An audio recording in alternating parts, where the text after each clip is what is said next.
Jonathan, we just heard Anant talk about people not having access. In fact, it is an argument for the MOOC. What's your response to that? Well, I mean, if you say don't have access to the MOOC, I'm not sure who you're referring to, frankly.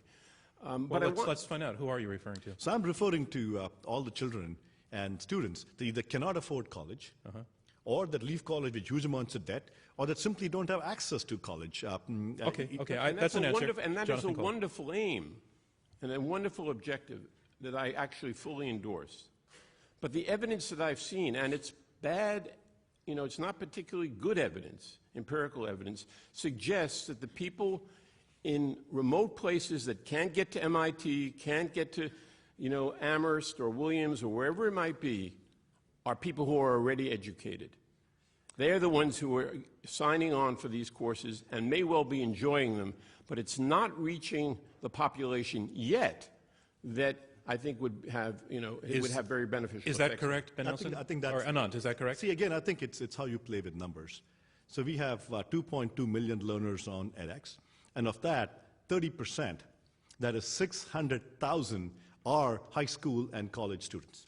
And so just because 70% of learners already have a degree doesn't mean that we are still not reaching. We're reaching more students at the college age and high school level today than the largest university in the United States. And so we really cannot say that we're not reaching students in the right demographic. We are. And I would add to Anant's point that if these universities would actually issue a degree alongside with that, you wouldn't have 600,000 students, you'd have 60 million.